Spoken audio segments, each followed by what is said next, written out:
Good morning, America, live from the Pheasant Park here in rainy Portland, Maine. Northern New England, southern Maine, coastal Maine, Portland, Maine. We're at Six Corners here, just off of Brighton Avenue, Falmouth Street, Old Deering Avenue. It is a rainy morning here. December 15th, 2015, about 8:30 a.m. in the morning. It's warm, it's about 40 degrees. And the National Weather Service for the area is predicting that this afternoon the rain will give way to sunny skies and a high near 57 perhaps. Wouldn't that be nice? This is a freelance video. You'll find it at Frank Margell at youtube.com. I post on Facebook, Twitter, and Google+. I'm a freelancer out here in the public domain. Go ahead and send me a comment. I'd love to hear from you. If I strike a chord with you, I'll show you around here. I'm using my tripod today.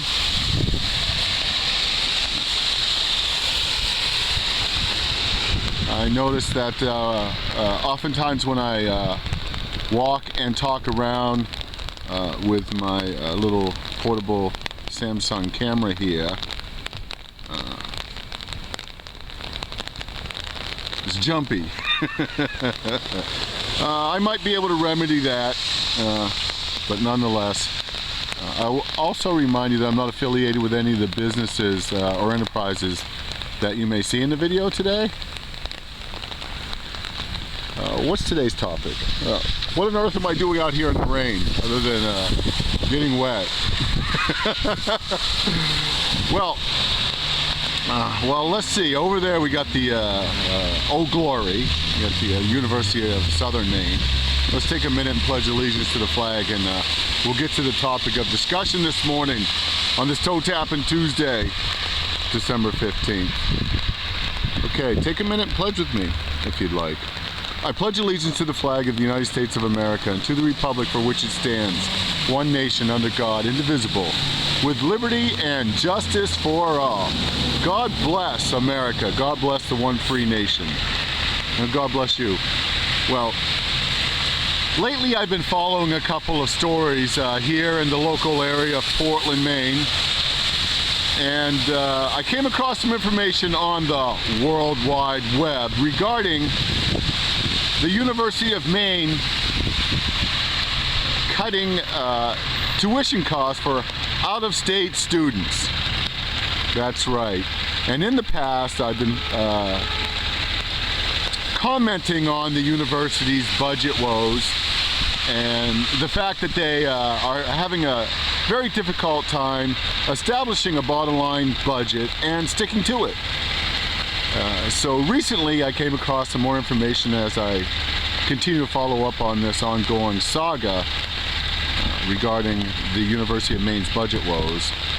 And indeed, the University of Maine is proposing to cut tuition costs to out-of-staters in order to attract a larger student body.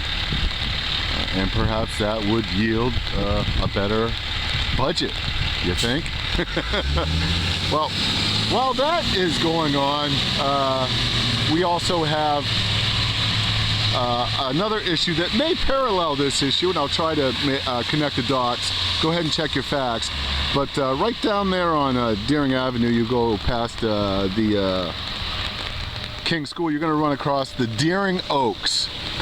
And the Deering Oaks is somewhat notoriously known for its budget woes. And what's happened is some folks in the area have complained about the duck pond not being safe for ducks. So the duck pond is being renovated for hundreds of thousands of dollars.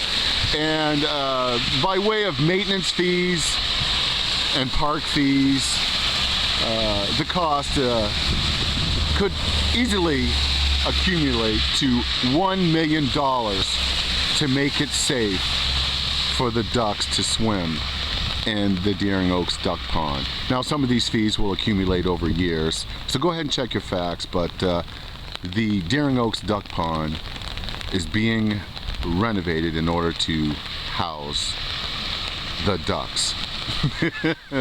Let's continue on with this. As we look down beyond the university, as you proceed to Brighton Ave, you'll come to Forest Ave. You'll see some fancy new green bike lanes and some road work down there that's cost thousands and thousands of dollars,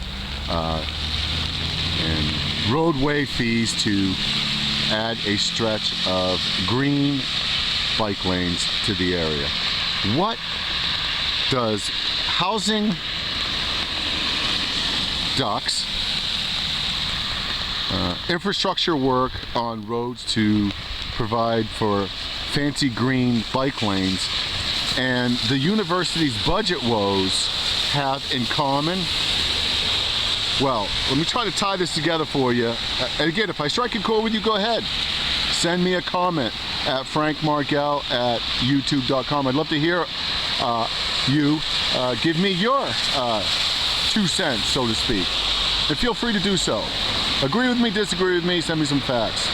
However, the University of Southern Maine obviously needs to cut tuition costs, or the University of Maine for that matter, needs to cut tuition costs to attract students. Well, where are they going to live in Portland? That's right, I'll try to tie this together for you. The mayor of Portland, Mayor Brennan, as of this last July, recently put into law some statements regarding minimum wage and the amount of money it costs for someone to actually rent an apartment here in Portland. And the figure was $19.76 an hour for one person to live. Here in Portland needs to work full-time and make $19.76 an hour. Well, the university is cutting costs. Obviously, they're not trying to attract some of the richest students in America or New England to the region. Where are they going to live? There is a housing crisis here in coastal southern Maine. There's just not enough homes, and there's not enough homes being built. And in my humble opinion, that's due to high property taxes and a high cost of living. So why don't they all get together, the geniuses of the University of Southern Maine, all those who care about duck ponds and bicycle lanes, and the city council and the mayor, and come up with a formula to spend millions of dollars on tax breaks to get some developers here to build houses. If not for everybody, at least for the poor college students that they're trying to attract. That's my opinion. I'm sure you have your own. Go ahead and send me a comment if you care. Maybe you don't give a duck's pond, or maybe you don't care about what happens. You just want a snowy Christmas. Nonetheless, it could reach 57 degrees today. Look, you have a great Maine day. This is Frank Margell at Six Corners here next to the University of Southern Maine. We're talking tuition costs, housing. We got a basket of worms here, and all these leaders, all these geniuses need to get together. And if they can provide for the ducks and bicycle lanes, can't they provide for meaningful housing and affordable housing for the students that they wish to attract? What do you think? Once again, I'd love to hear from you. Frank Margell at YouTube, Twitter, Google+, and Facebook. Thank you for the upbeat comments and the shares. You have a great Maine day. Toe Tapping Tuesday, about 8:30 a.m. in the morning, December 15th, 2015. No matter where you are in the world, I will keep you posted. This is Frank out. Take care.